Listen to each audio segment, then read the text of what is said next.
रैपिडो। देखिए, bike taxi में बहुत सारी कंपनियां आई, रैपिडो, ओला, ऊबर। पर रैपिडो का क्या हुआ, रैपिडो ने अपना प्राइस लिस्ट बहुत डाउन कर लिया। मतलब अगर कहीं पे किसी कस्टमर को जाना है तो सबसे ज़्यादा सस्ता जो है वो रैपिडो ने सर्विस स्टार्ट किया है। तो इस वजह से क्या हो रहा है, कस्टमर के लिए पहला प्रेफरेंस हो गया रैपिडो, क्योंकि वो अगर वो कंपेयर करेगा डायरेक्टली तो कहीं ना कहीं रैपिडो उसको बहुत सस्ता पड़ेगा। अब प्रॉब्लम क्या रहा, उसने रैपिडो ने बहुत सारे राइडर्स कर दिए हैं। अब जिन लोगों के पास ओला, उबर, रैपिडो तीनों ऐप हैं, तो आप वो उनको पता है कि राइड्स केवल रैपिडो पे आती है, क्योंकि कस्टमर को भी पता पड़ गया है कि ये। और दूसरा, रैपिडो ने अपना कमीशन मार्जिन कम नहीं किया। जो 30% कमीशन कंपनी लेती है वो तो ले ही रही है। तो आप सोच सकते हो कि मतलब 30% कमीशन रैपिडो ले रही है तो वो कंपनी कितना प्रॉफिट में होगी। इंडिया इतना बड़ा देश है, मैं ज़्यादा नहीं, ऑल ओवर इंडिया इसके रैपिडो के जो राइडर होंगे वो ऑलमोस्ट 1 लाख के आसपास तो होंगे होंगे। अब आप सोचो, अगर 10 रुपये भी अगर एक रैपिडो राइडर उसको पर डे का प्रॉफिट दे रहा है, बहुत कम बता रहा हूँ मैं 10 रुपये का प्रॉफिट पर डे का, क्योंकि ये केवल एक ऐप है।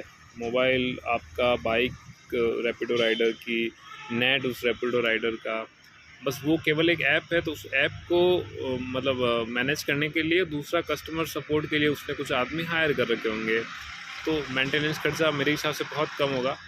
पर आप सोचो, अगर एक रैपिडो राइडर से ये 10 रुपये भी अर्न कर रहा है, तो 1 लाख राइडर अगर इसने ऑल ओवर इंडिया में कर लिए हैं, तो ये कंपनी 10 लाख रुपए पर डे का अर्न कर रही है।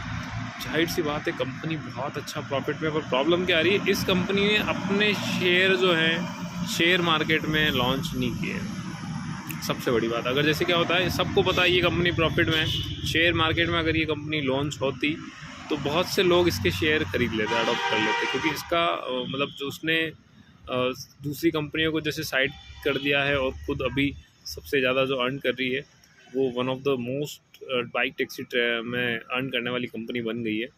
तो ये प्राइवेटाइज करके लोगों का पैसा प्राइवेट कंपनी में जा रहा है।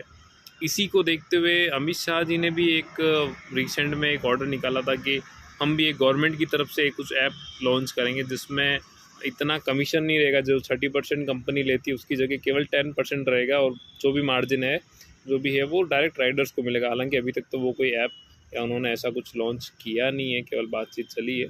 तो अभी मोस्टली रैपिडो कंपनी बहुत प्रॉफिट में भैया।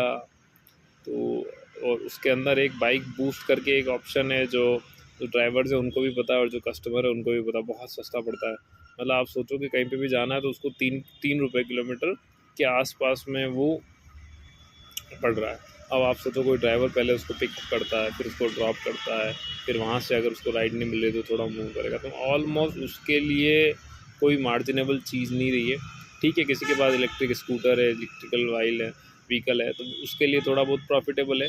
या फिर किसी पर्सन को एक पर्टिकुलर जगह की साइड जाना और उसी तरफ की राइड आई है तो थोड़ा बहुत उसके लिए बेनिफिशियल। बाकी मार्केट बहुत ख़राब हो गया है।